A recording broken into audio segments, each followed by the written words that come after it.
Thinking about the end of our life is never easy, but proper planning can save those we love a lot of stress. Licensed insurance agent Danyel Dicicco from RBF Capital Management and Retirement Solutions is here with Marigot Craig from Maloney Funeral Home to talk about final plans and expenses. Great to see both of you. Thank you for having us. It's a tough topic, but I really appreciate, Danyel, the way you have put it to us, that if we take it on and think both within ourselves and discuss with our family, we're actually saving our family stress. Oh, so much, so much. You know, you never really understand what your loved one would want, you know, unless if it's prepared and it's written down and it's documented.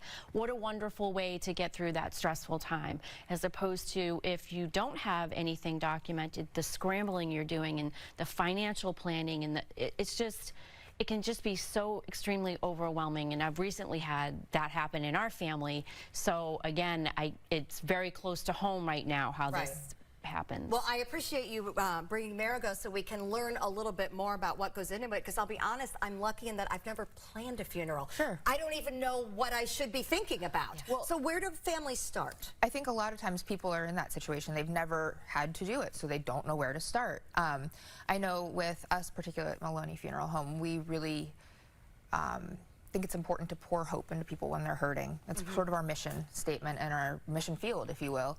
So, and for us to help people through those times when they're not familiar with what to do, we're able to help them with that, because this is what we do all day, every day. So what is maybe the first decision that we should make when we're maybe making a list of wishes? Well, I think the first thing is just the basics. You know, do you want direct cremation, burial? What kind of disposition do you want? Just some of those basic things, and then you can budget accordingly to that. So it gives you more options. Okay, so we would, you know, need to decide whether we want to be cremated or buried, Sure. and then what would another option be in terms of where do we go from there? Well, here in the SUNCOAST particularly, we have a lot of families that want to have either a visitation or, you know, a small memorial here, but then the remains are shipped out to a home funeral home in a different state. So those things to factor into your decisions as well.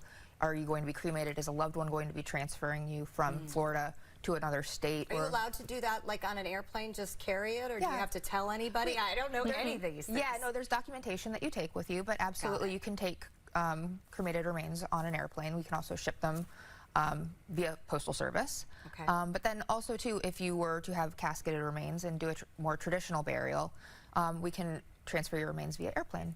Okay, good to know. So those are all good choices. All right, what about things like casket choices or urn choices? Yeah.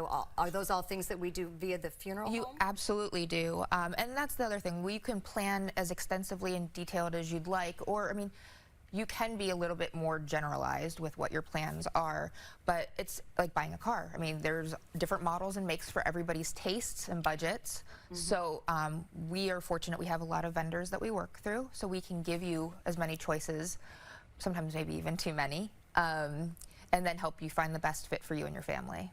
And I would assume then final resting places need to be discussed as well, locations and things like that. Yeah, absolutely. And those are all things that we can help you plan, help you, you know, give you your options. And at the end of the day, it really, if you take the time to plan before the tragedy or the inevitable occurs, it gives your family a love letter. I mean, you are writing to them what you want done, so that in those moments of heartache and, you know, I mean, obviously you're going to be sad, regardless of whether it was sudden or... It's one less thing for them to worry about, and it's all, like Danielle said, it's all in black and white, so it helps if there's a dispute or some sort of uncomfortable situation. This is exactly what your loved one wanted, and their words. There it is. Yeah. So, Danielle, I hate to make it about money, but, you know, most of life does come down to money. How do we prepare so that our family isn't trying to scramble to afford a final ceremony? Well, as we've talked before, life insurance is a great way, but a lot of people might not be healthy, or they might be older, so it's more expensive. So there are what they call final expense policies that people can get in order to make sure that they have what they think they'll need going to, you know, their last stop. And coordinating ahead of time and understanding what your financial obligation would be is important to know how much you would want to get for final expense insurance, or they also have the opportunity to do pre-planning. Yes. And prepay. Got it. Okay, so there's a lot of different factors, but it is something that you cannot overlook, and it's not fair to your family to leave that for them. Yeah, and that's, I think, the takeaway that we want Yeah. everybody to understand is if we do the planning now, and including the financial planning Yes. for our final expenses, then that's just one less thing that a grieving family has to take Absolutely. care of. So thanks for bringing this to our attention. For more information about any of your financial planning, you can contact Danielle and her team at RBF Retirement Solutions.com. We'll be right back.